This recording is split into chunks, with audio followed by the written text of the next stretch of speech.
الرحيم. اللهم إني أفتتح الثناء بحمدك، وأنت مسدد للصواب بمنك، وأيقنت أنك أنت أرحم الراحمين في موضع العفو والرحمة، وأشد المعاقبين في موضع النكال والنقمة، وأعظم المتجبرين في موضع الكبرياء والعظمة. اللهم أذنت لي في دعائك ومسألتك، فاسمع يا سميع مدحتي، وأجب يا رحيم دعوتي،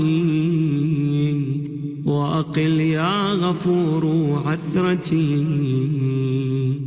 فكم يا إلهي من كربة قد فرجتها، وهموم قد كشفتها، وعثرة قد أقلتها، ورحمة قد نشرتها، وحلقة بلاء قد فككتها.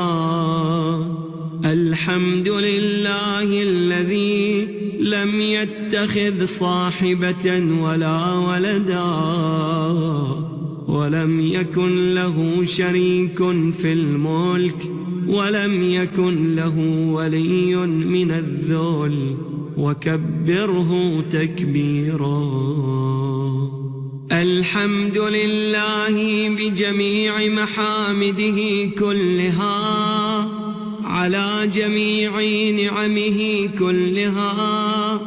الحمد لله الذي لا مضاد له في ملكه، ولا منازع له في أمره. الحمد لله الذي لا شريك له في خلقه، ولا شبيه له في عظمته. الحمد لله الفاشي في الخلق أمره وحمده، الظاهر بالكرم مجده، الباسط بالجود يده، الذي لا تنقص خزائنه، ولا تزيده كثرة العطاء إلا جودا وكرما. إنه هو العزيز الوهاب.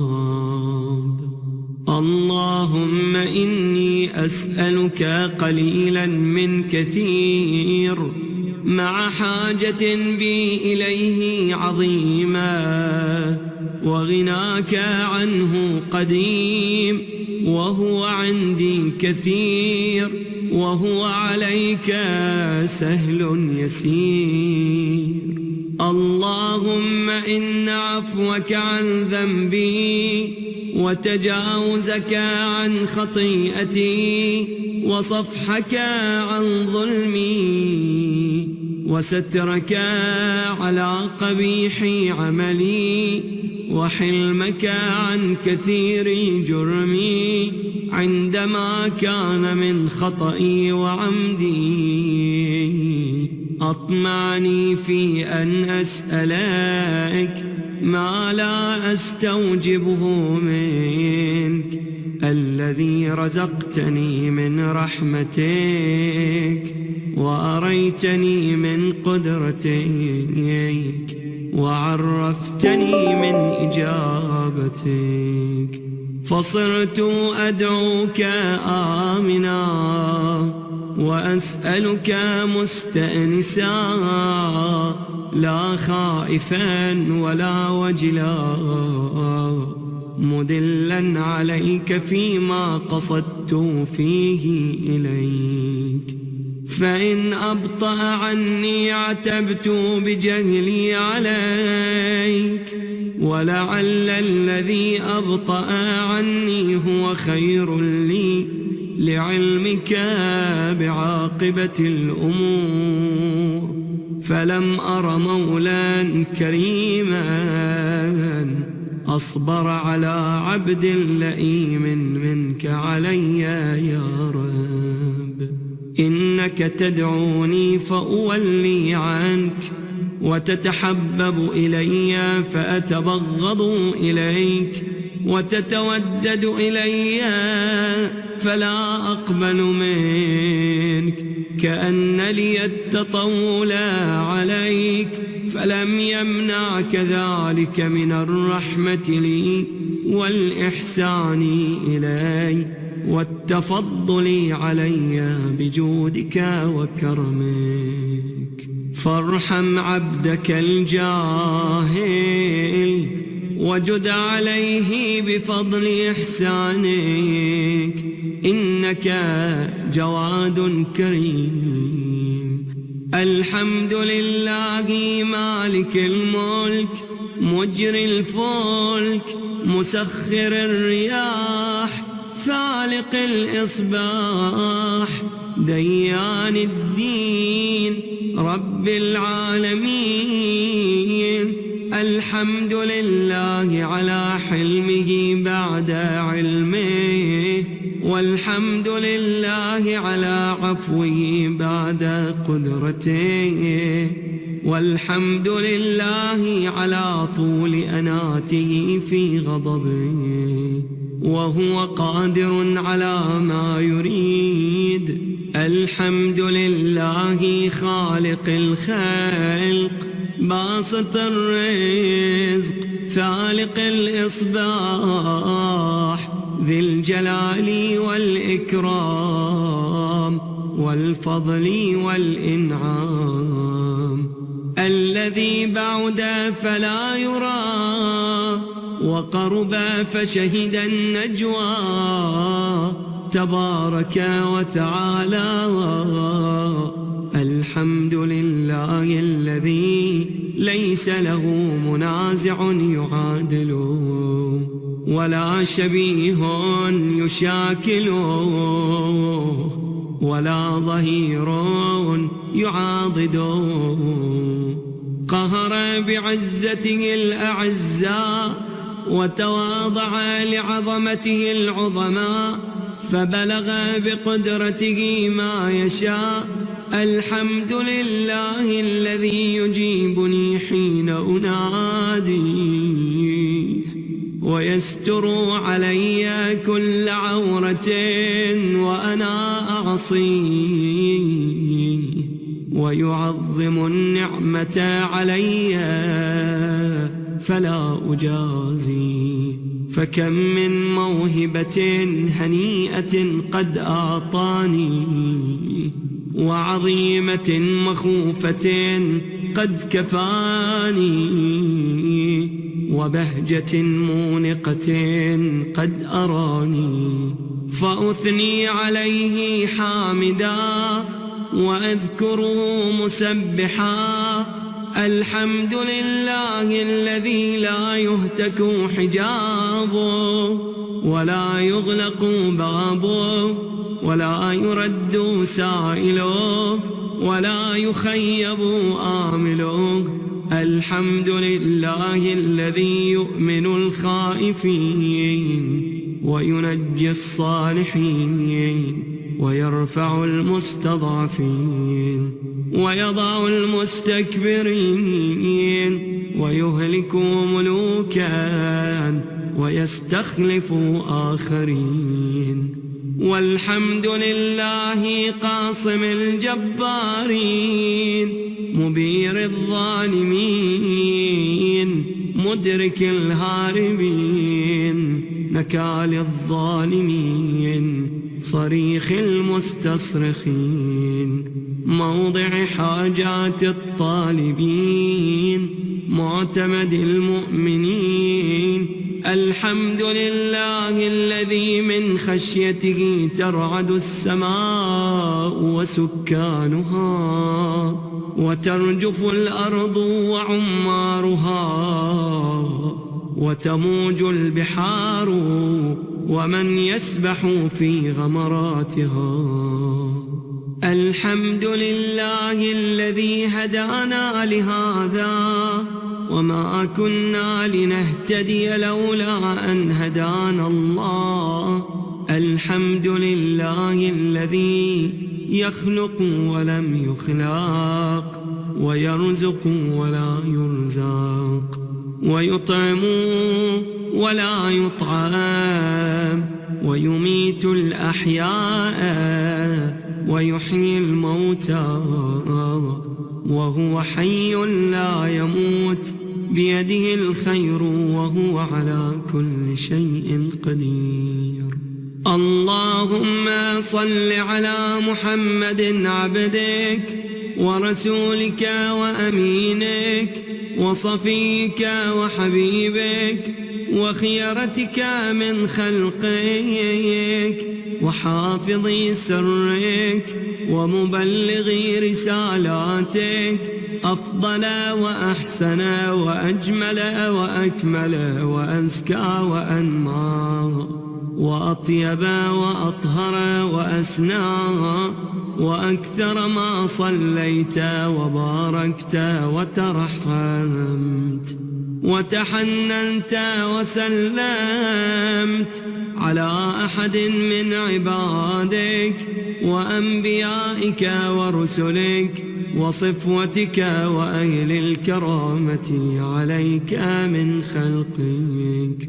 اللهم وصل على علي أمير المؤمنين ووصي رسول رب العالمين عبدك ووليك وأخي رسولك وحجتك على خلقك وآيتك الكبرى والنبأ العظيم.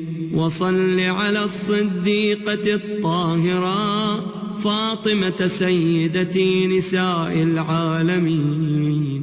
وصل على صبطي الرحمة وإمامي الهدى الحسن والحسين سيدي شباب أهل الجنة.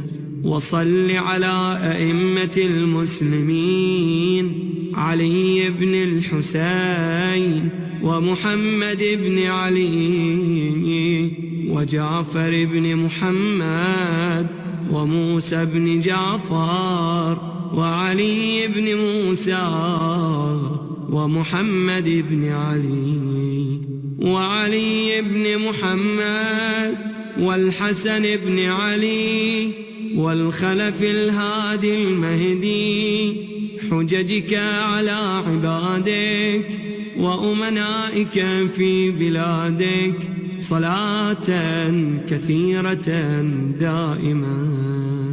اللهم وصل على ولي أمرك القائم المؤمل والعدل المنتظر وحفه بملائكتك المقربين وأيده بروح القدس يا رب العالمين. اللهم اجعله الداعي إلى كتابك والقائم بدينك استخلفه في الأرض كما استخلفت الذين من قبله. مكن له دينه الذي ارتضيته له أبدله من بعد خوفه أمنا يعبدك لا يشرك بك شيئا. اللهم أعزه وأعزز به وانصره وانتصر به وانصره نصرا عزيزا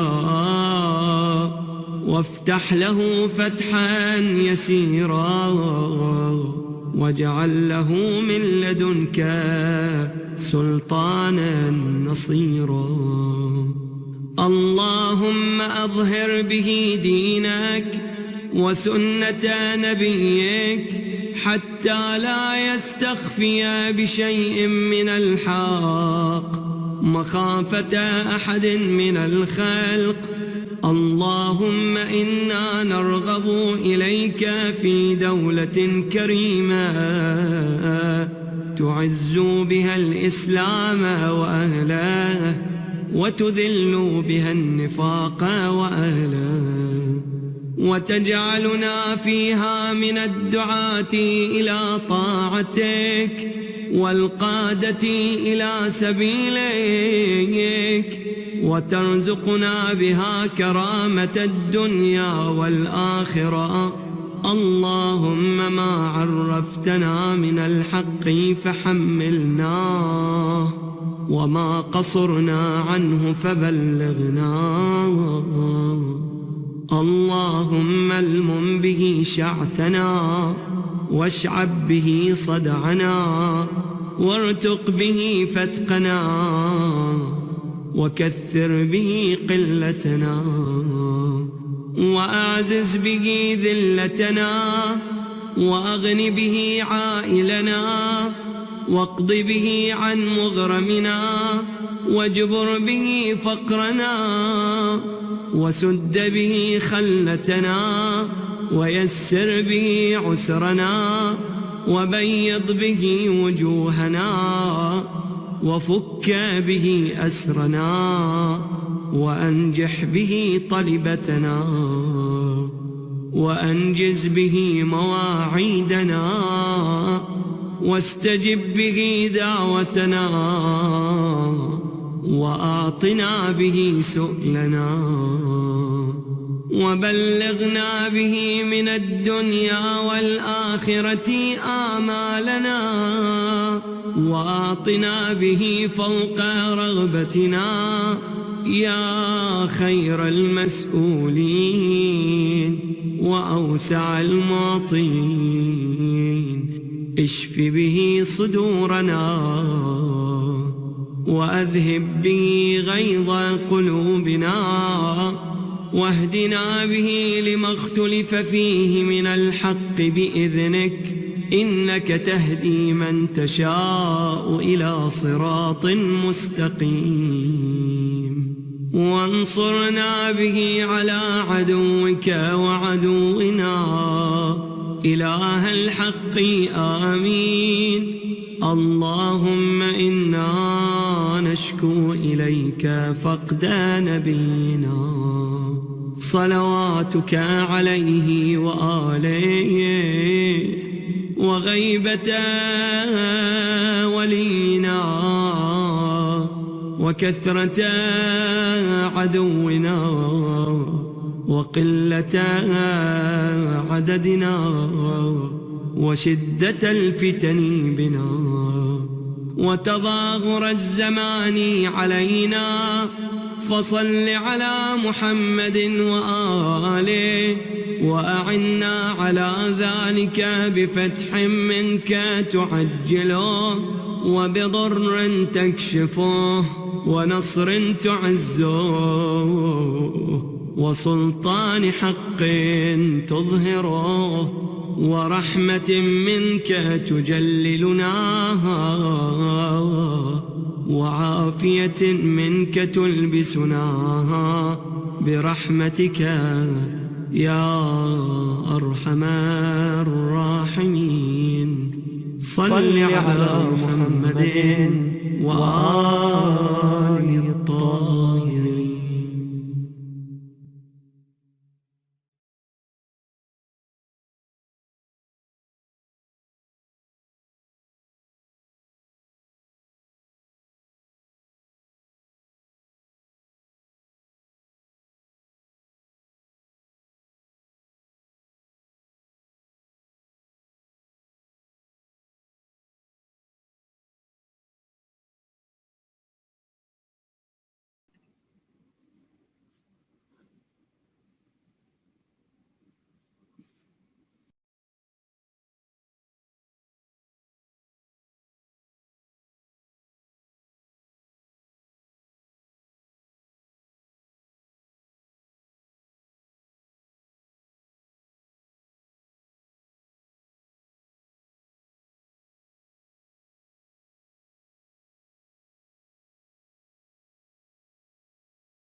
Assalamu alaikum, everyone. Thank you for joining the Hussain Youth live stream for this year's Ramadan lecture with Sheikh Ahmad Bazzi.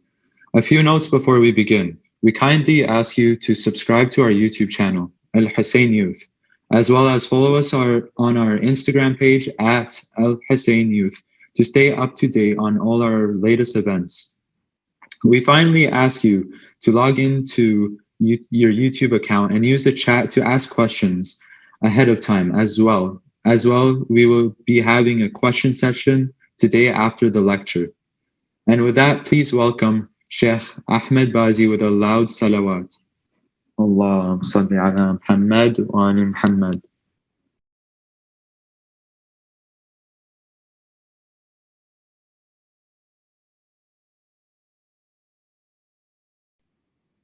Ahsantum, jazakumullah khair. May Allah bless you and accept your amal. Thank you. أعوذ بالله من الشيطان الرجيم. بسم الله الرحمن الرحيم. صلى الله عليك يا سيدي ويا مولاي يا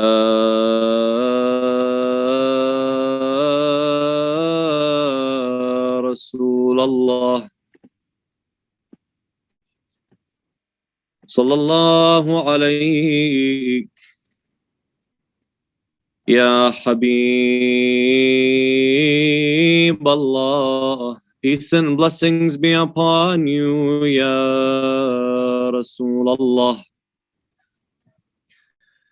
Peace and blessings be upon you, O beloved of Allah.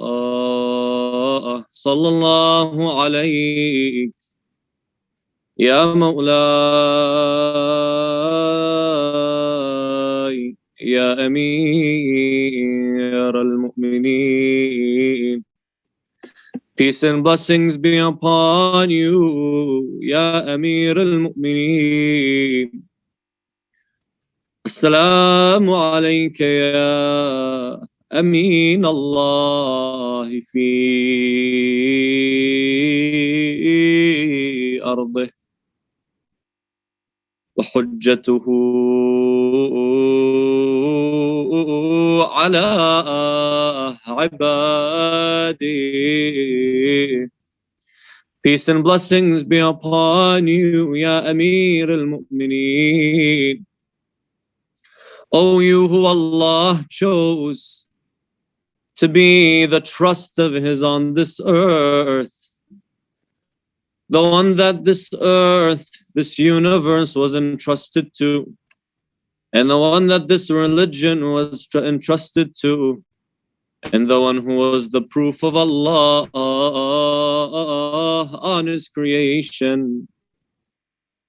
Assalamu alayka ya Mawlay, ya Madlub, أيها المقتول في محرابه. Peace and blessings be upon you, my master, Ya Amir al-Mu'mineen. The one who was oppressed, the one who was killed in his prayers, the one who was killed in Masjid al-Kufa. Wa rahmatullahi wa barakatuh. For the love of Amir al-Mu'mineen, let's have a loud salawat ala Muhammad wa ali Muhammad. Allahumma salli ala Muhammad.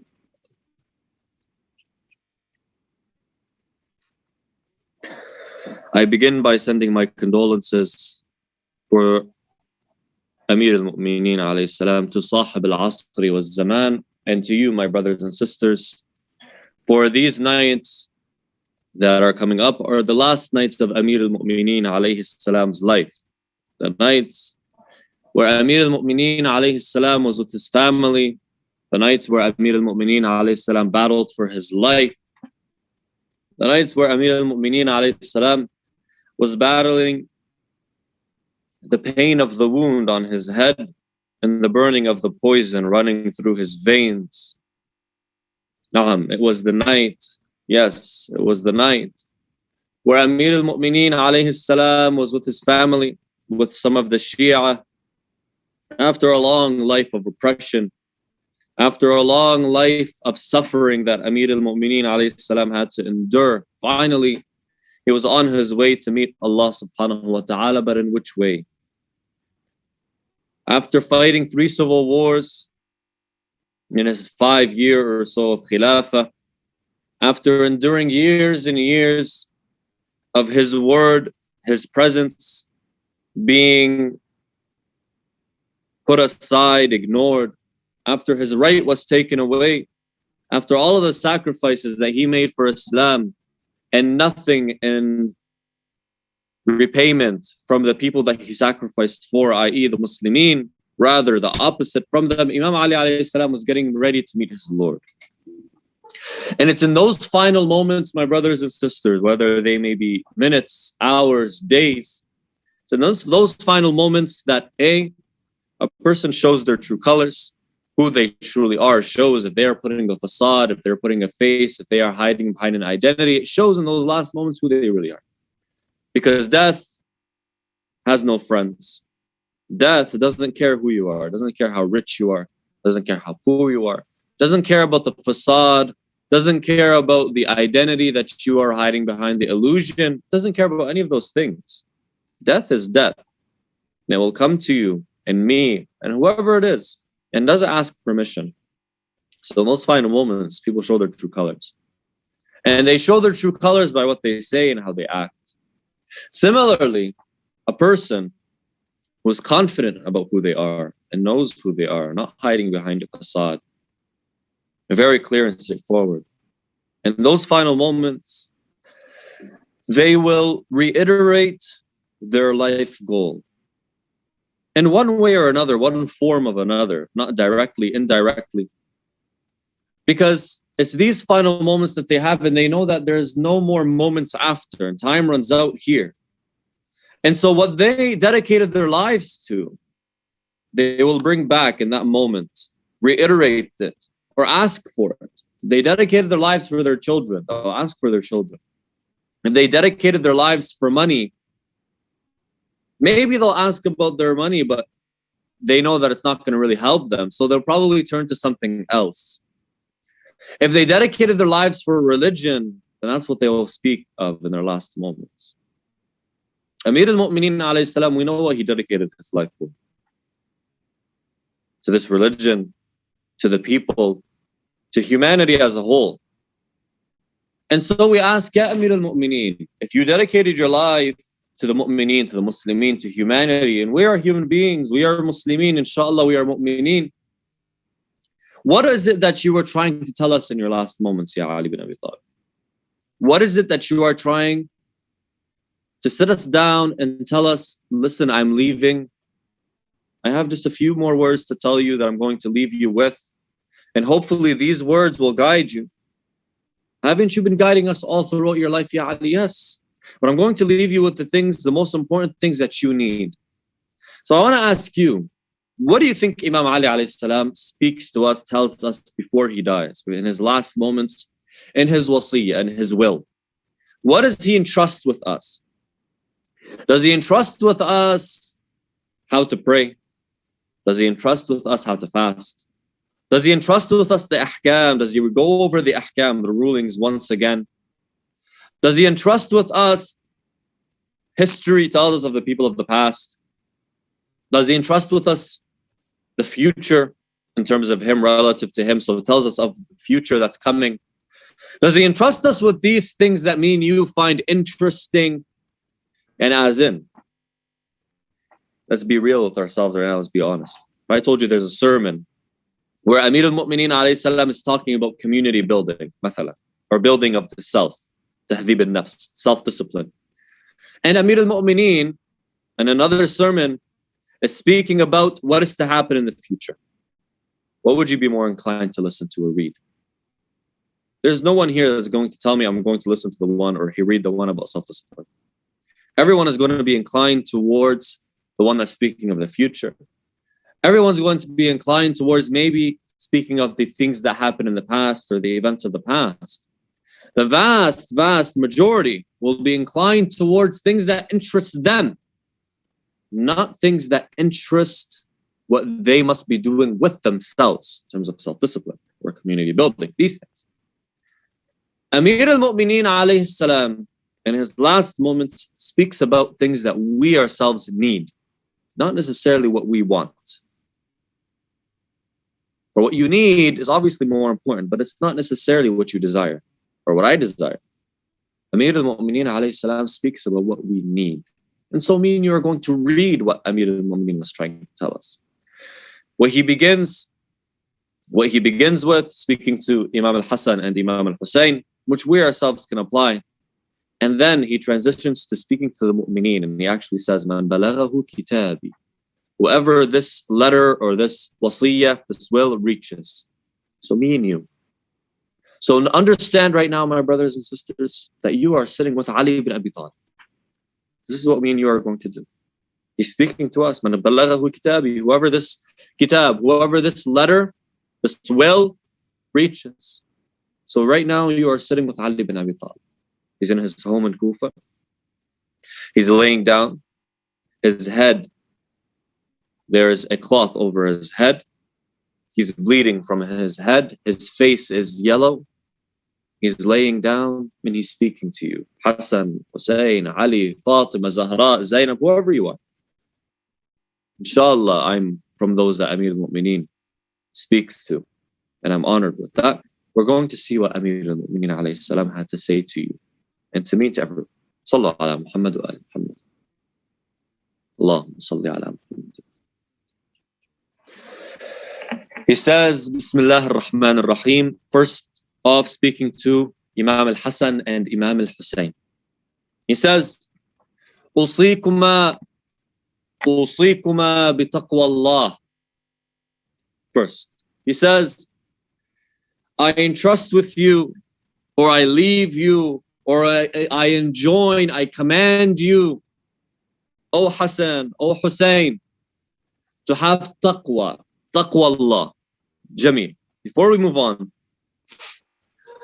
in most wasaya, most of the wills that you read from our imams and even our ulama, may Allah bless their souls, you will hear them begin with this phrase, Usikum bi taqwa Allah. And I'm sure they got it from Amir al-Mu'mineen alayhi salam, the ulama, and the other imams followed in the footsteps of Amir al-Mu'mineen by first and foremost calling towards and joining the human, the person in front of us that we are speaking to taqwa Allah.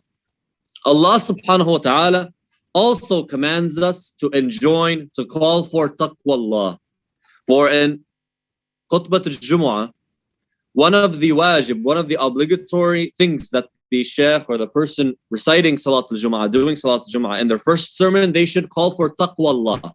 They should enjoin people to have taqwa. طيب, what is taqwa? Ya Ali, Ya Amir al-Mu'mineen, what is taqwa? The word taqwa, my brothers and sisters, comes from the word taqa. Yattaqi. Yattaqi, taqa, and I believe we spoke about this in the first few lectures, but I'm going to reiterate it just for those that may have forgotten. The word yattaqi or taqa means to fear or to be wary of, and have taqwa when it comes to Allah subhanahu wa ta'ala. Be wary of Allah, be fearful of Allah, be aware of Allah subhanahu wa ta'ala. Yes, it means to fear God. That's why they translate God-fearing to taqwa or al-muttaqeen, the God-fearing ones. But fear of Allah subhanahu wa ta'ala, not because you're scared of Allah. Remember, a lot of people ask, Ahmad, what does it mean to fear God?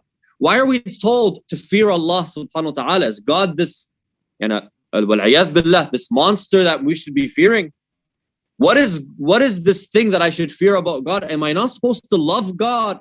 How am I supposed to fear and love something at the same time? Where Allah subhanahu wa ta'ala also wants us to love Him. Allah subhanahu wa ta'ala wants us to love Him. We have something called the Tawheed al-Hub.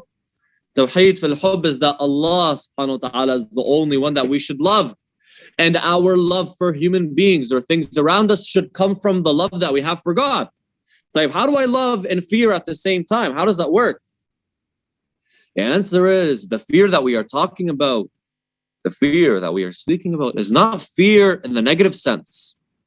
It is fear from your own actions, who you are, from your shortcomings when it comes to Allah subhanahu wa ta'ala.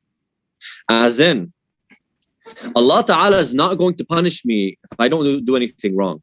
If I have no shortcomings, then why would God punish me? He's just. I fear my own actions relative to Allah subhanahu wa ta'ala. I fear my shortcomings because I myself sinned. I myself did haram. I myself did wrong. I have shortcomings. I fear my own shortcomings when it comes to Allah subhanahu wa ta'ala. Number one. Number two, I fear making a mistake in front of Allah subhanahu wa ta'ala because I don't want to disrespect my Lord. Forget Jahannam. Put Jahannam aside. I don't want to disrespect my Lord. I don't want to lose the love of Allah subhanahu wa ta'ala. So I fear, yes, the future. I fear my own actions. I fear my potential to do wrong. So I fear Allah subhanahu wa ta'ala from that fear that I have within myself, from essentially myself, from my actions, the fear that is brought about by my actions. And I fear the wrath of Allah subhanahu wa ta'ala. And ultimately, the one that is magnificent is in one way or another feared. Feared not because of his oppression, but feared because of his magnificence. Feared because of his magnificence. And ultimately, it's actually being aware of Allah, as we said. To be aware of Allah Ta'ala's presence. Because when you are aware of Allah Ta'ala's presence, you will think twice, 3 times, 4 times before sinning. If you were watching me 24/7, I'd watch what I say. I'd watch what I eat. Watch what I drink, how I eat, how I drink, how I sit, how I look. The entire time, I'm aware of you watching me. Right now, if I wanted to blow my nose, I'd turn off the video, blow my nose and come back. Because I'm aware that you're watching me. Although me blowing my nose is something normal. Everyone does it. But it's not in the etiquette of someone to do it on camera while people are watching them. Imagine Allah Ta'ala watching you every single second of every single day. You're aware of Him in those moments all the time. And so your actions are tailored in such a manner that whatever you do, Allah Ta'ala will be okay with it. Jameel. أوصيكما بتقوى الله وأن لا تبغي الدنيا وإن بغتكما. He says, right after at-taqwa, he begins speaking about, wallahu al-alim, he begins speaking about the things that allow your taqwa to dilute, go away, be erased. Things that put your taqwa in danger. Amir al-Mu'mineen gives you the solution. He says taqwa. Then he tells you, watch out for these things because why? They'll take away your taqwa. What are they? Ad-dunya. The world. The world, ya Amir al-Mu'mineen, where taqwa is supposed to be manifested. This world. Yes, this world. Why, ya Amir al-Mu'mineen? Why, ya Amir al-Mu'mineen? Amir al-Mu'mineen is famous for his divorcing of the dunya. But why? The riwayat say the dunya is like a snake. It's beautiful on the outside, colorful on the outside. If you've ever seen a coral snake, if you've ever seen a rattlesnake, diamondback rattlesnake, these black mamba, for example, these snakes, they're very vibrant in color. They're actually very beautiful to look at. But the riwayah says, just like the snake, very colorful, beautiful. You come near it, put your hand on it. You want to pet the snake, you want to touch the snake, you want to touch beauty. The first thing that snake is going to do is going to turn around and it's going to bite you straight in the finger or in the hand. And it's going to hurt. But you're not going to walk away from it. Because that bite will affect your entire body. Will affect your nervous system. Will affect your breathing. Will affect your brain. Will affect everything about you. From just a small pinch. from that snake, from a small bite from that snake. It's beautiful on the outside, but one bite, something small from the dunya, small, can destroy you. So Amir al-Mu'mineen, he tells them, don't run after the dunya. لا تبغي الدنيا وإن بغتكما. Don't run after the dunya, even if it runs after you. Allah. Most of us don't understand what it means to run after you. To us, we're running after the dunya constantly. But there is a group of people that the dunya runs after. Like, how does it run after? What do you mean by it runs after? The person that has taqwa has self-discipline. Now, I want you to listen. The person who has taqwa has self-discipline. The person who has self-discipline is able to prioritize and delegate what I should be doing versus what I want to do. Putting the boring stuff first, then the fun stuff after. And that means they are successful. They are wise. They are knowledgeable because they prioritize. They put what needs to be done first. And so they are successful. And successful people gravitate other people towards them, or rather, other people to gravitate towards the successful one. Opportunities gravitate towards the successful person. And so you find our ulama, our scholars, that reach the highest points, the highest of levels in terms of their knowledge. That requires discipline in terms of their taqwa. That requires discipline. They have the entire world around them. And in a split second, they can have the entire world. They can have money.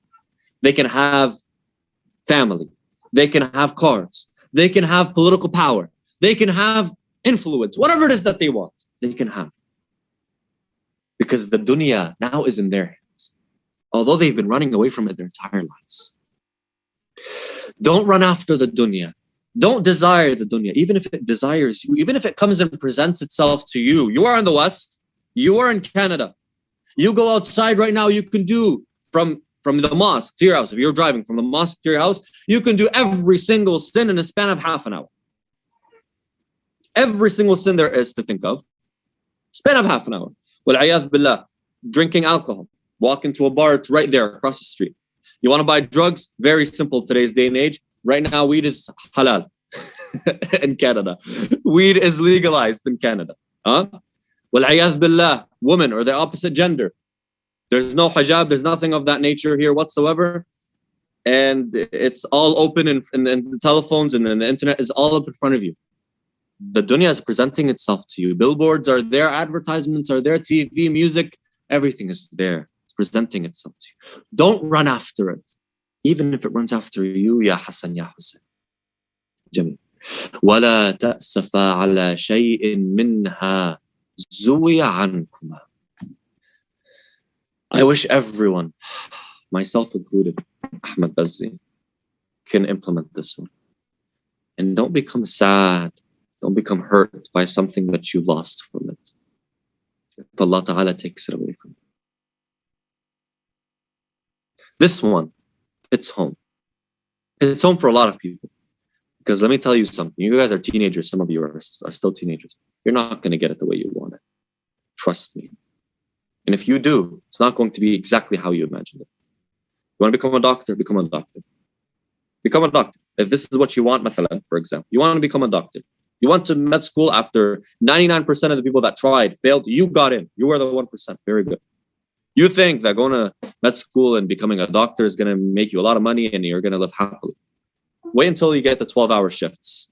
Wait until you're with your family eating dinner. You get a call at 8 p.m. and you have to go to the office. Mathalan, if you're a surgeon or if you work in the ER, mathalan, whatever it is that you want to do.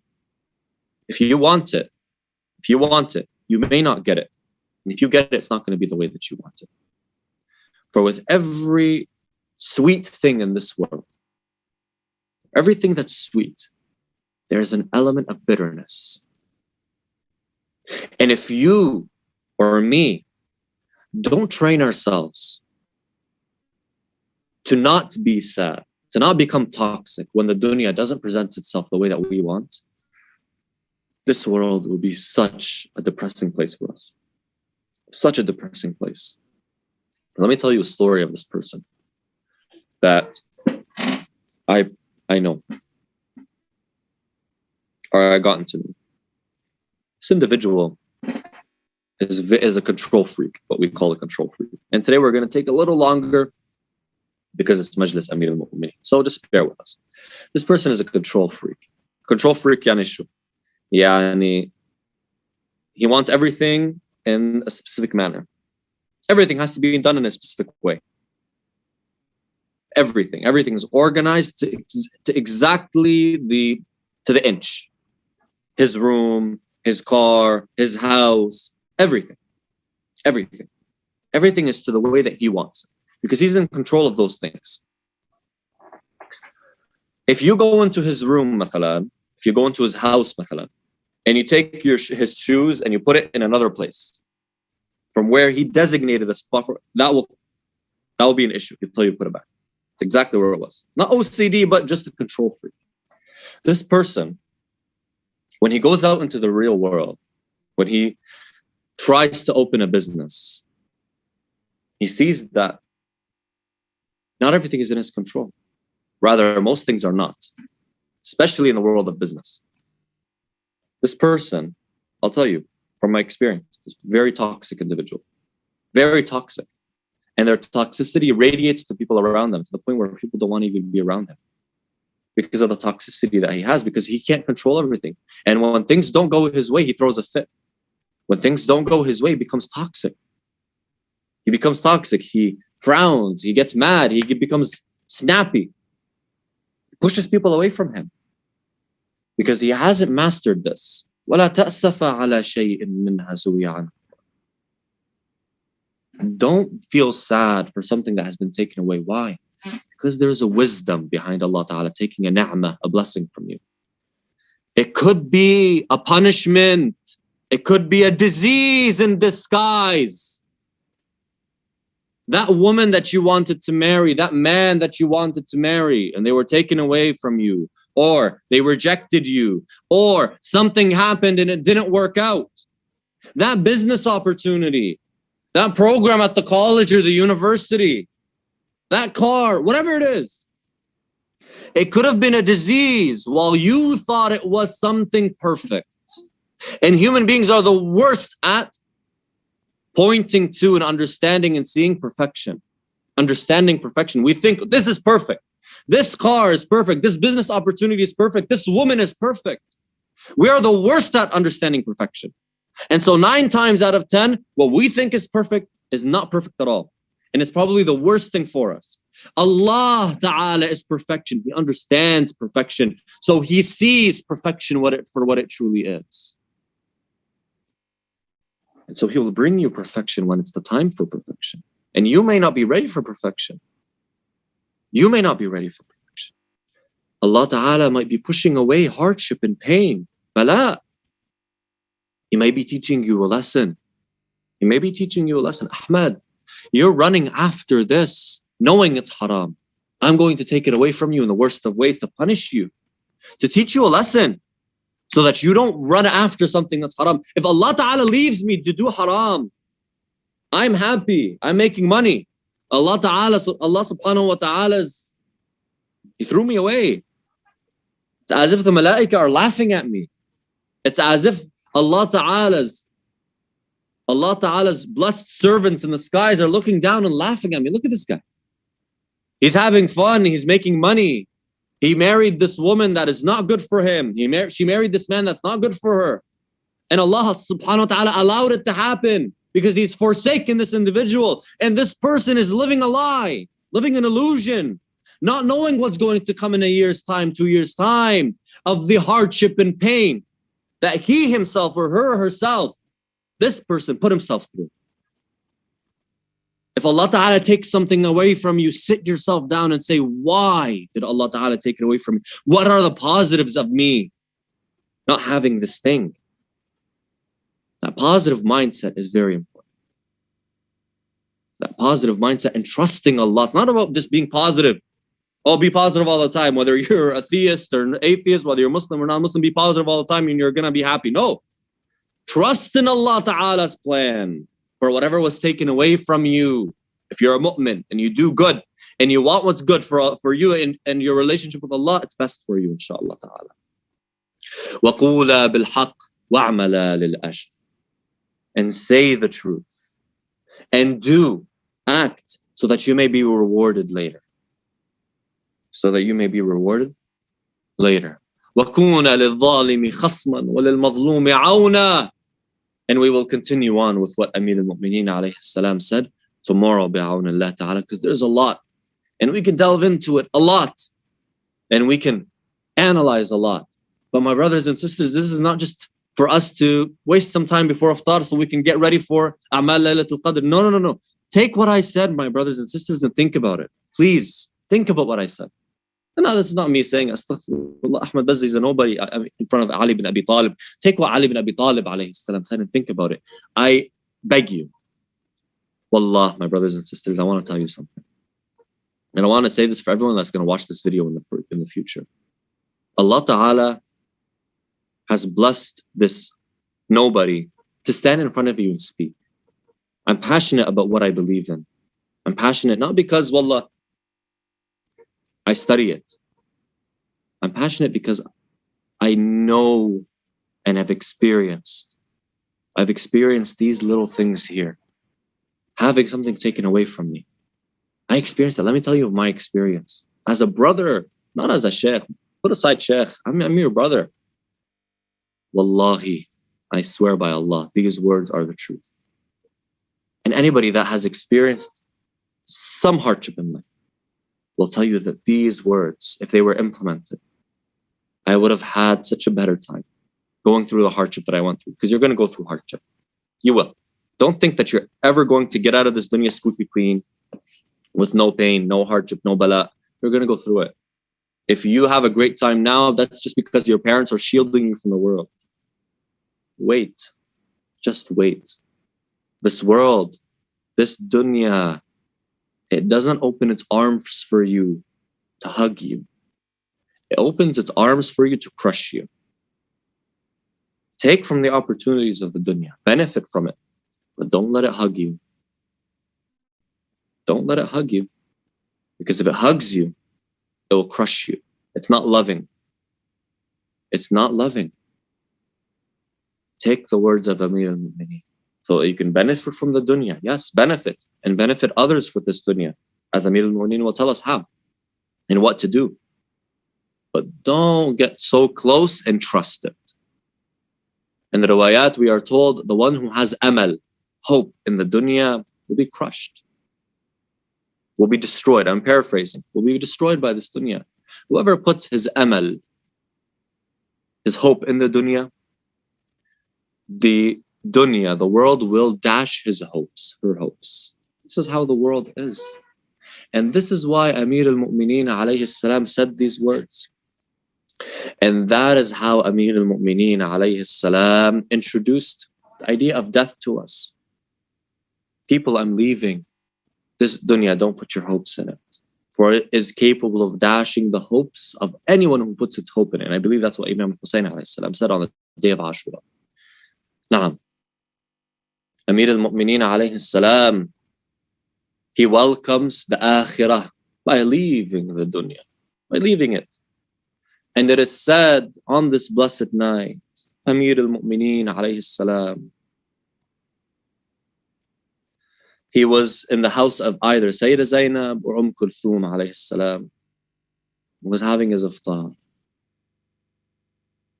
The riwayah says he was sitting down having his iftar, and either Sayyidah Zainab or Kulthum, she brought for him his iftar, and I believe the riwayah says it was some milk and some bread and maybe some salt.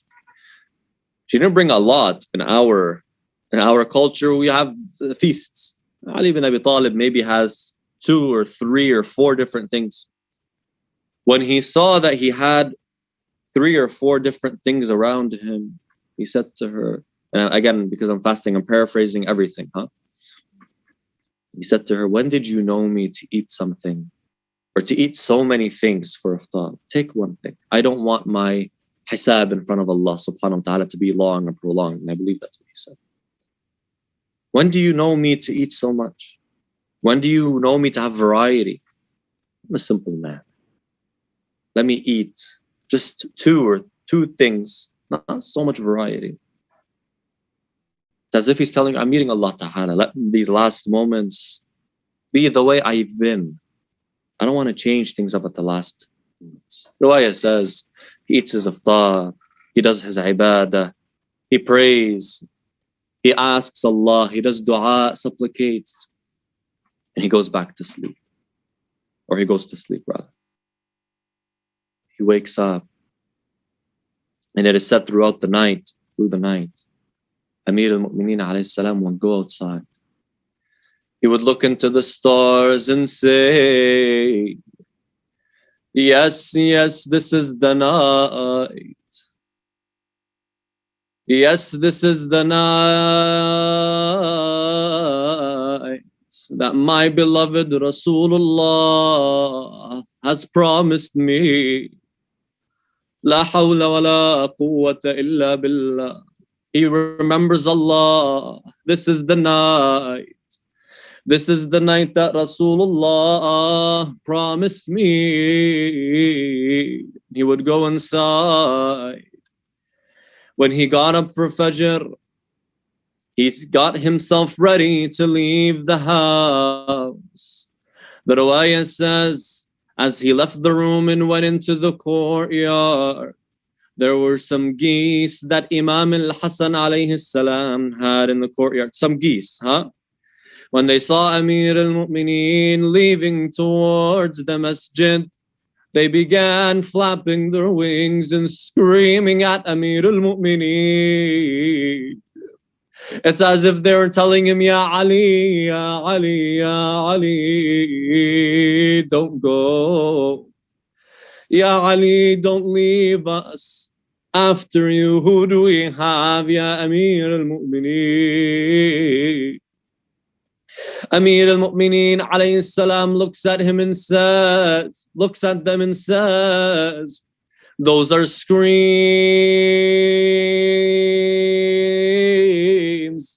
after which there will be wails.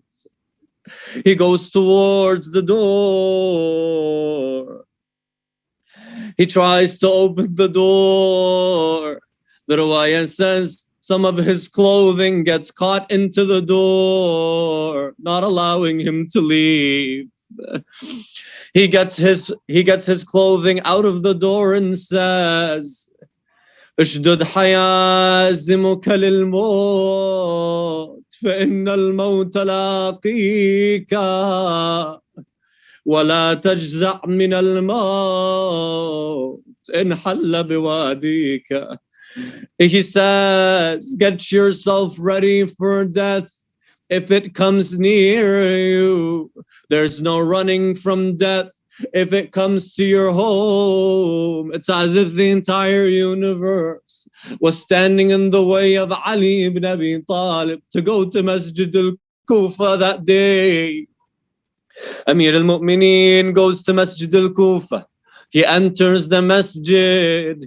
He sees the men, some praying, some sleeping. Allahu Alam, if there was anyone praying, God knows what the people of Kufa were doing on that day. But there was one man there sleeping for sure. This we know for sure. How was he sleeping?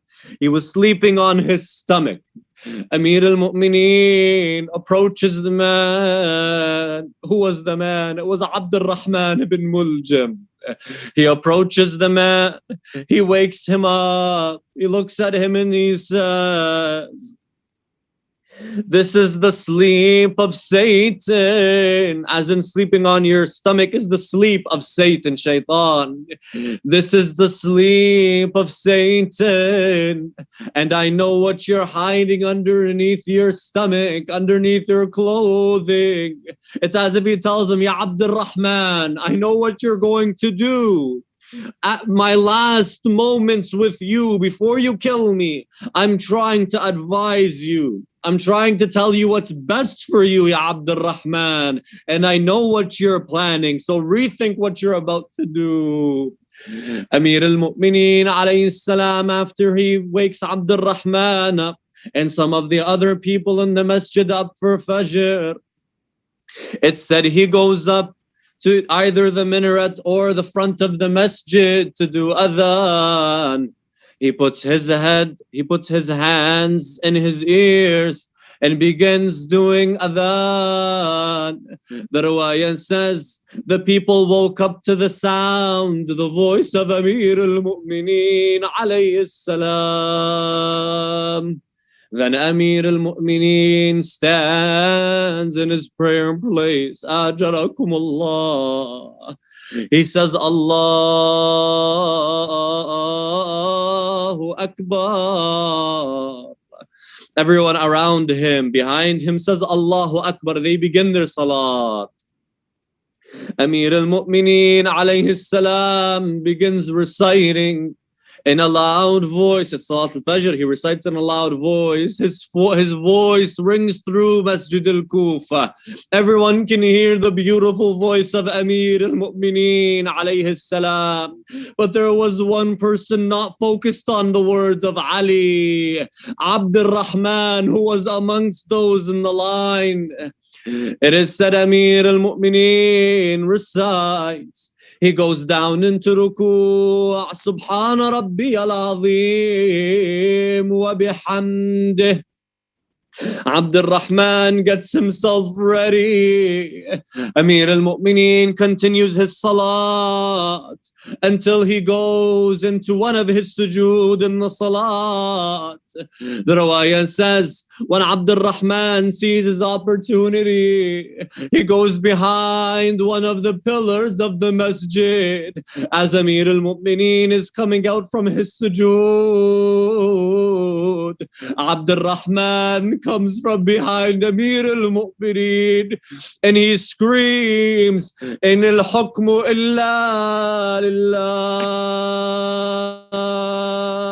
Authority is only for Allah. And he strikes Amir al-Mu'mineen on his head. Ajarakum Allah. Amir al-Mu'mineen, he falls saying, Fuztu wa Rabbil Ka'bah. By the right of the Lord of the Kaaba, I am successful. Amir al-Mu'mineen falls. He begins bleeding from his head. Abdul Rahman gets away. Amir al-Mu'mineen starts to pick up some of the sand of Masjid al-Kufa and he puts it on his head.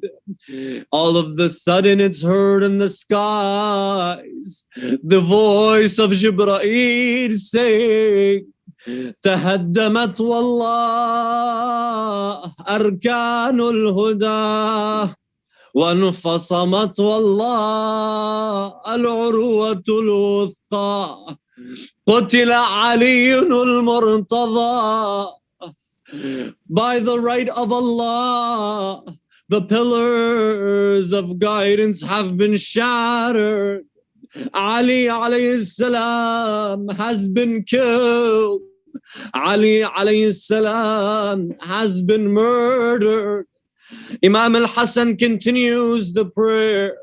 He finishes the prayer. They pick up Amir al-Mu'mineen, taking him back to the house.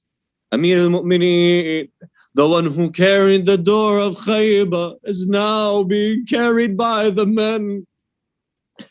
In a narration, it said before he gets to the house, he tells the men, put me down, let me try and walk to the house. He's asked, why ya Amir al-Mu'mineen? So he says, I don't want my beloved Sayyidah Zainab, my beloved daughter Zainab, to see me in this way. I don't want her to see me being carried by men. Let me try and walk the rest of the way. Ya Amir al-Mu'mineen, what would have happened to you if you saw what happened to Sayyidah Zainab alayha salam? لا حول ولا قوة إلا بالله العلي العظيم. إنا لله وإنا إليه راجعون. وسيعلم الذين ظلموا أي منقلب ينقلبون والعاقبة للمتقين. Ya Allah, we ask you by the right of Amir al-Mu'mineen. We ask you by the right of Sayyidah Zainab. We ask you by the right of Imam al-Hassan, Imam al-Hussain, Sayyidah al-Zahra, first and foremost, Rasulullah.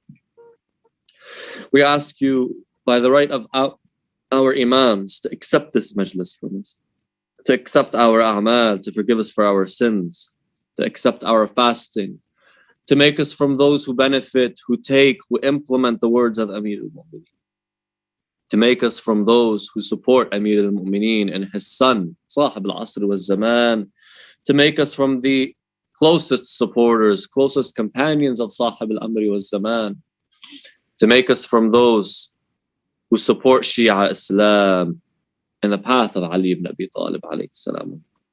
Let's recite Surah Al-Mubarakat Al-Fatiha for the mu'mineen, the mu'minat, the shuhada, the ulama. Before it, aloud salawat ala Muhammad wa ali Muhammad. Bismillah ar-Rahman.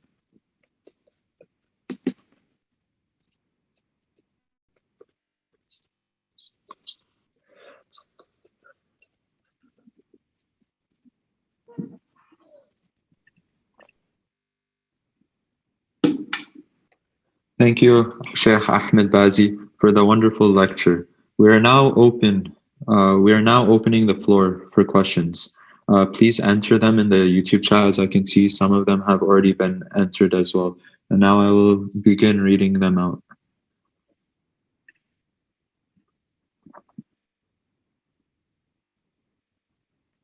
Brother Hassan has a question, and he asked, I run a marketing company and we have a potential client who sells meat, for example, beef, etc. But one of the meat they sell is pork. So am I allowed to do marketing for their business?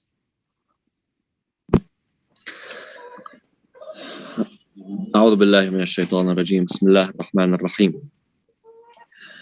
So this brother that owns a marketing company.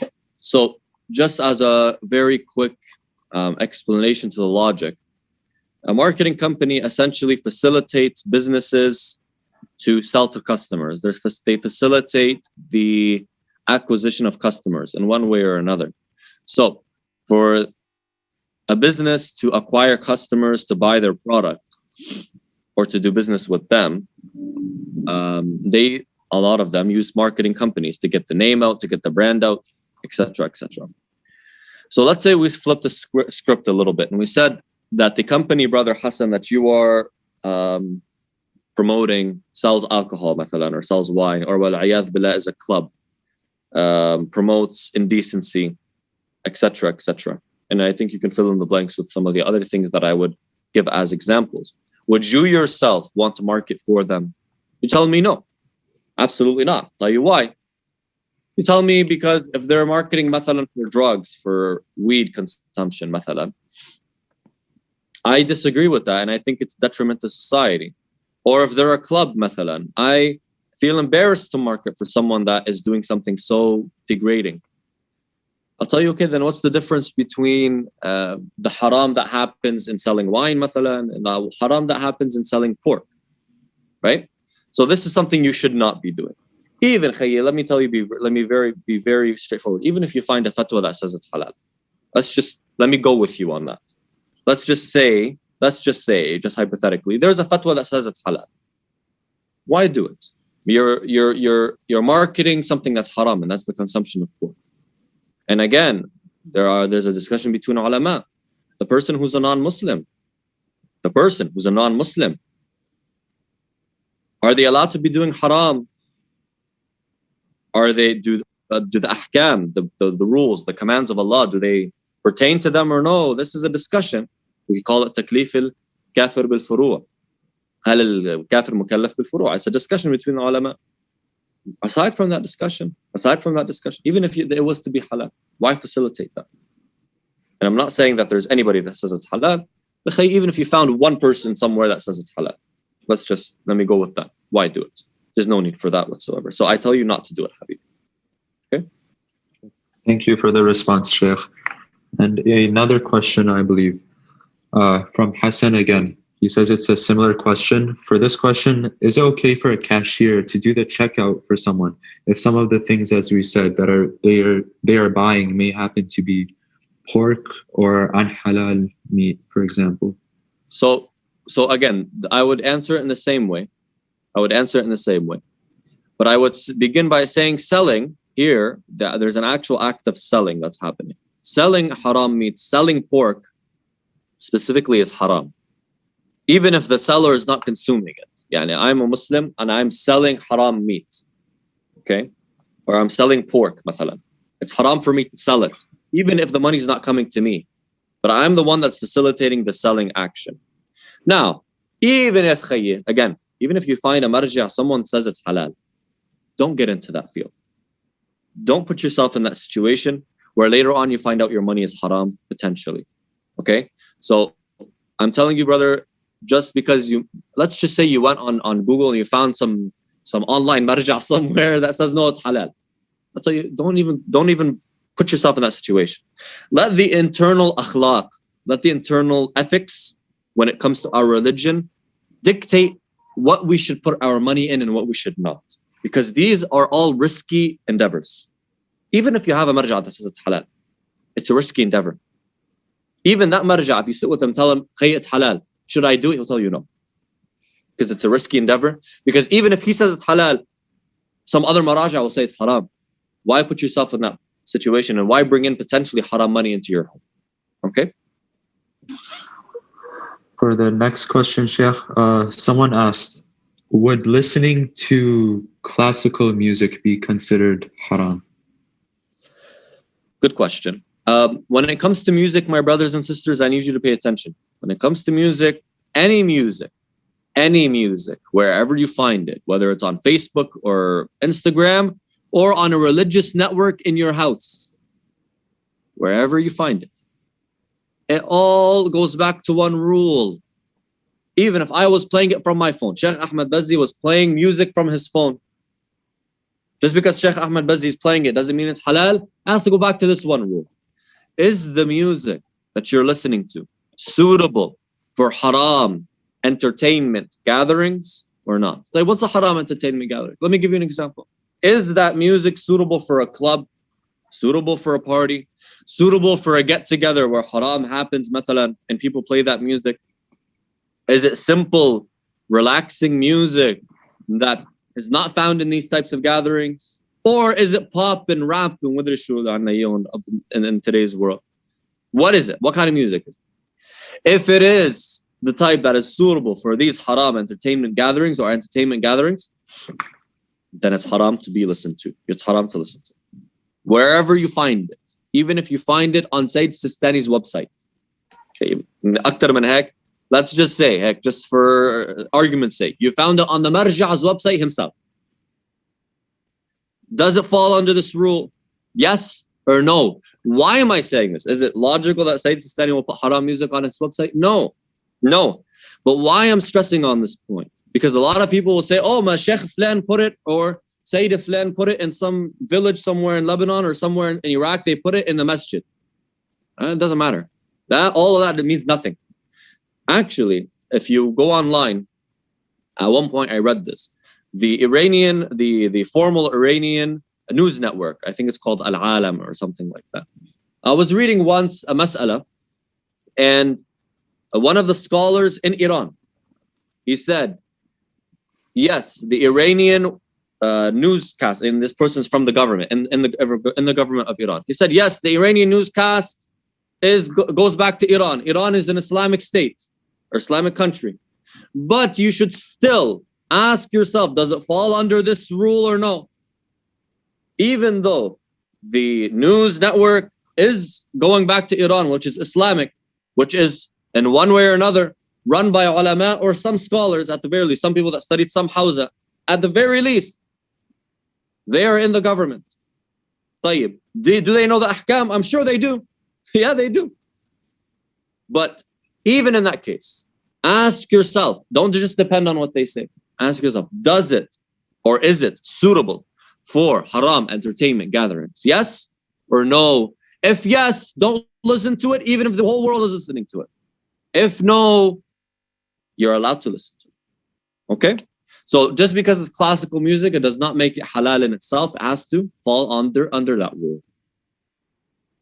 Okay, thank you, Sheikh. And another question, which is the Shia belief? Is it that Laylatul Qadr is the 19th, the 21st, or the 23rd, or is it the last 10 days of Ramadan? Jameen. When it comes to Laylatul Qadr, the Imams alayhimus salam, it's as if they kept it vague. In the sense that we have riwayat that say 19, we have riwayat that say 21st, we have riwayat that say 23rd. Now, we say the night of the 23rd is Laylatul Qadr al-Kubra, the great Laylatul Qadr. Is it because that there's more of a possibility that this is the true Laylatul Qadr? Potentially. But Ahl al-Bayt alayhimus salam kept it vague. Some of the ulama, they said, the reason why Ahl al-Bayt alayhimus salam kept it vague is for the azama of this day. It's for the greatness of this day. Keeping it vague so that we are sort of doing the a'mal more than once during the month in the hopes that maybe this night is Laylatul Qadr. So because of its great value, Allah subhanahu wa ta'ala, it's as if He said, I want you to do these a'mal, Allahu a'lam, yani, but this is one benefit. I want you to do these a'mal more than once during the month for the benefit of these a'mal and for you to actually do them in Laylatul Qadr, the true Laylatul Qadr, the real Laylatul Qadr. So this is why some of our ulama, they say that Laylatul Qadr was vague for the azama of this day, for the greatness of this day, and potentially for us to do the a'mal more than once, which is a blessing in disguise. It's a rahmah, it's a blessing, it's a mercy. And it is said one of our ulama would do a'mal Laylatul Qadr every single day of Shahr Ramadan, every night, in the hopes that one of those days is Laylatul Qadr. There's no riwayat that say the first night is Laylatul Qadr, not to my knowledge at the very least, right? But he would do it just in case that it is, right? And for the blessing of a'mal Laylatul Qadr. Because why? Sorry, afwan. Because if we had one specific day, then you would stay up and do a'mal instead of playing video games, or me, I would stay up instead of playing video games one night. But if it was vague, then I would say, okay, you know what? Just in case, let me do 3 nights. So it's a mercy in disguise. Okay, thank you, Sheikh. And for another question, this is more scientific-based question, and it is, what is Islam's, I believe, view on evolution? Because we know that Islam doesn't believe that Homo sapiens or humans have evolved from older generations of apes or monkeys.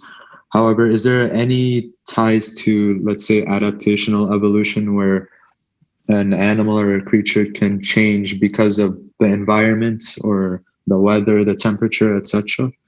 Okay, Jamil Jidda, very good question. Number one, let's speak about the first point of the question. Because evolution, my brothers and sisters, as you know, has many different facets. There's microevolution, macroevolution, changing of characteristics versus changing of species altogether. So there's a lot of different things that we can delve into and discuss when it comes to evolution. When it comes to the evolution of human beings themselves, number one, do they go through, or did they go through some sort of microevolution? What do I mean by microevolution? The changing of characteristics. Yani, where human beings different at the time of Nabi Adam as opposed to human beings today. And when Nabi Adam alayhi salam came down to the earth, or Nabi Musa, or Nabi Ibrahim came down to the earth, Nabi Shu'aib, whoever, okay? Any of these ulama, Nabi Nuh, any of these anbiya rather, did they look different than the way we look today? There are riwayat that support this. There are riwayat that say that the human beings at that time were significantly taller. Some riwayat that say they lived for significantly longer. Like, that is all biology. That is all biology. All of that is human anatomy.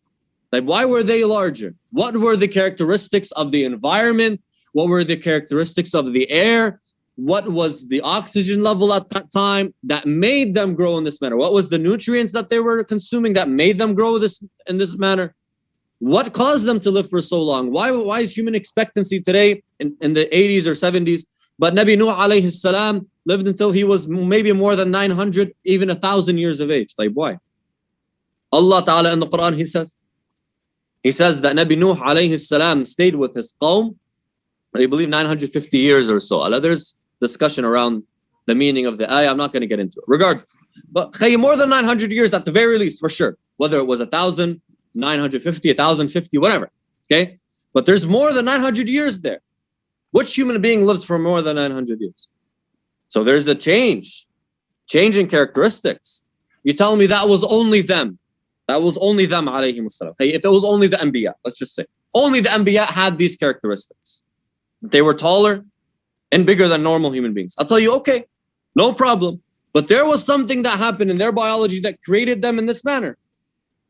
Were those genes passed on? Were they not passed on? There is something that happened that caused them to be greater and bigger.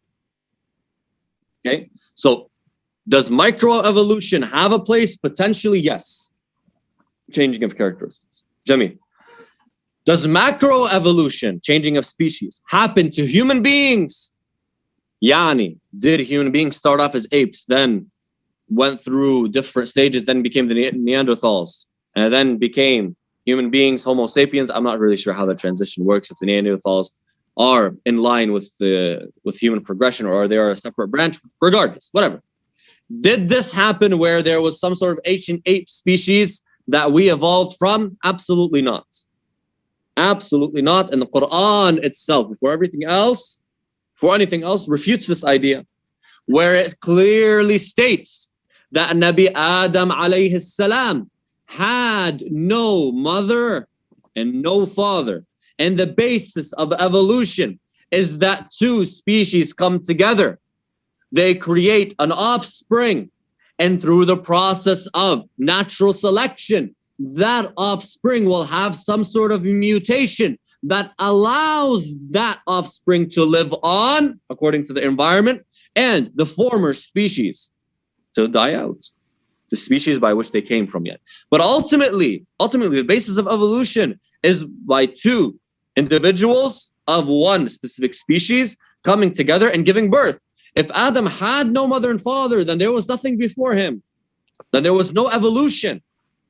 There was no evolution that occurred when it came to Adam. So Nabi Adam and Hawa were created, and there was no evolution that happened to them specifically. طيب. What about other species of animals? Yani, let's say we have a rodent, a rat, مثلا, evolving through time, مثلا, becoming a canine, like a dog species, and then a dog species evolving through time and becoming مثلا a bear. I don't know, okay? Or dinosaurs evolving through time and becoming, whether they're reptiles or modern day birds, according to some scholars. Is that okay? Some ulama, I'll tell you, some Shia scholars, Sayyid Munir al-Khabbaz, says it's impossible, logically, according to the intellect. Can you agree? Can you disagree? Some ulama may disagree and say, no, there's no problem of a jins or a nawa', we call it, changing into another nawa'. A species, a type, changing into another type. There's no problem. Nabi Musa alayhi salam had a staff, which was a nawa', and it changed into a snake, which is another nawa'. Because Sayyid Munir and some of the other scholars may argue and say it's impossible logically for one nawa' to change into a different nawa'. One type changing into a different type. Why? Because they say al-duddan la yajtami'an.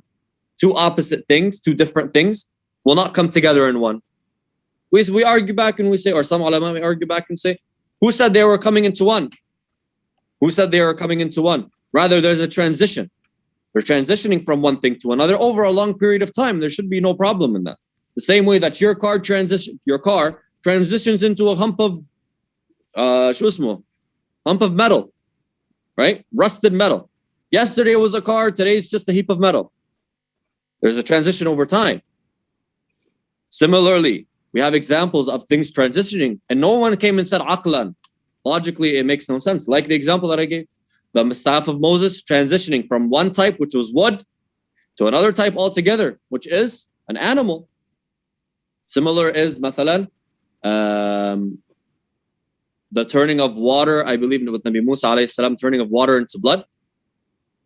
I believe at the time of Nabi Musa alayhi salam, he turned the Red Sea from water to blood. I believe, Allahu A'lam. But there are many other examples of this, where one type changes into a different type, which refutes or could potentially refute the argument of some other ulama. Regardless of that, another one of the ulama that says evolution of species does not make sense. Wallahu al-alim is Sayyid Tabatabai. Sayyid Muhammad Hussain Tabatabai, the Sahib Tafsir al-Mizan. He seems to refute it.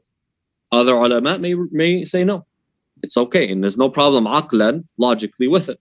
Now, is there a riwayah that supports or denies that's something different?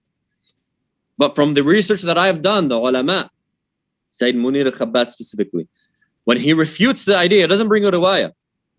Rather, he seems to refute it logically. The logical refutation of Sayyid Munir al-Khabbas, Allahu A'lam, maybe some ulama may disagree with it.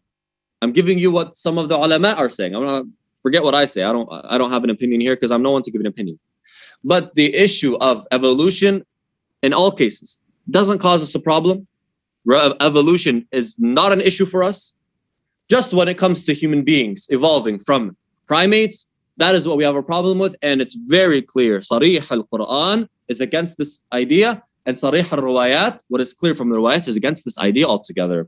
And you can kind of see, I'm not a biologist, but you can see the difference of the human being when it comes to all of the other animals in terms of their intellectual capacity, in terms of their ability to progress and grow and advance, in terms of their ability to write down and record and keep history for generations later to learn from and progress and grow from. So you can see a very, very different method of existence when it comes to the human being as opposed to the squirrel. The squirrel just does squirrel things. Human beings, they advance. They go to the moon. It's very different. The human beings 300 years ago was so much different than 2021 today and what we are able to do. But the squirrel 300 years ago was a squirrel. It's going to be a squirrel. It's going to constantly just be a squirrel. So here, I mean, you do see a difference. Regardless, I'm not a biologist, and maybe this point can be refuted. Ultimately, we go back to the Quran, which we know to be the word of Allah Ta'ala, and it is the truth, and it refutes this altogether. Thank you for the very in-depth and very explanatory explanation, Sheikh. And one more question. One sister asked what if someone's dream is to become a fashion designer or enter the fashion industry? What would your take or Islam's take be on that? There's no problem in itself. There's no problem in itself to become a fashion designer or enter the fashion industry. Because you're not 100% sure that your designs or whatever it is that you're going to get into is going to be used for haram. Yeah, and you can design clothes for women, mathalan, that they could wear at home or they can wear amongst themselves, right? So even if you're designing things that are not hijab, not suitable for hijab, right? Like t-shirts, things like that, sure. If they're wearing it outside, okay, it's haram. But it could be used for halal, and your intention is for it to be used in halal, okay? And you obviously are doing it in such a way where your designs are used in halal. If you have all those boxes checked, you should be fine. And I actually know some Shia brothers that are in the fashion industry. I'm not sure if I know any Shia sisters that are in the fashion industry, but I actually know 2 brothers that are in the fashion industry, and both of them have their own clothing lines. MashaAllah, they're successful. May Allah bless them. So it's not all haram. It's not all halal. So it just depends on what you're designing. Okay? I believe we have time for only one more question. And the question that we have is, so it's a 2-part question. I believe it's short, but let's see how it goes. Why is it that Muslims do not celebrate the birth of Nabi Isa during the time of Christmas? That is the first question. Do you want me to answer that, Habib, right now, or you want to say the second? I'll ask this. The second one doesn't really relate, but it's a shorter one, which is were there female prophets as well? That's the second question. Good. As for the issue of Nabi Isa alayhi salam, who says that the 25th of December is the birth of Nabi Isa alayhi salam? Under what premise are we saying that this is the birth of Nabi Isa alayhi salam? Rather, some Christian sources say that he wasn't born in December. And the weird thing is, I don't know if you guys have looked into this, but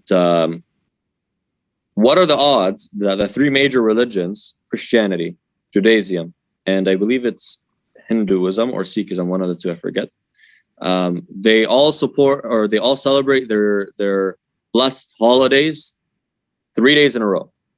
So you have Kwanzaa, you have Christmas, and then you have I forget the one for the last one. I forget what it is.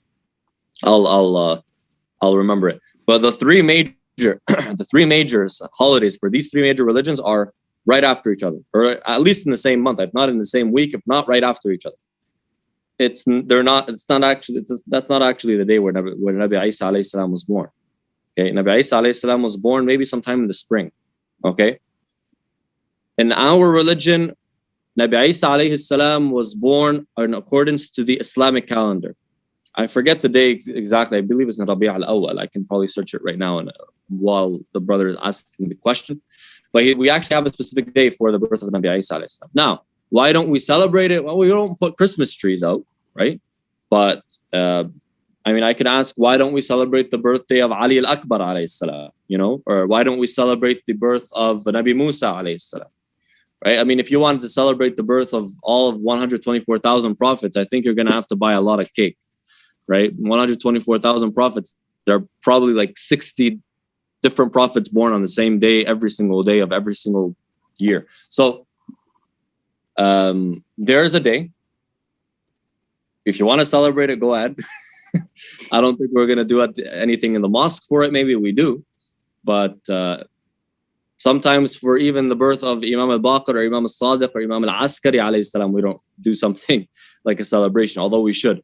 For Nabi Isa alayhi salam, I have yet to see a mawlid for Nabi Isa alayhi salam. But there is a day and it's in the riwayat.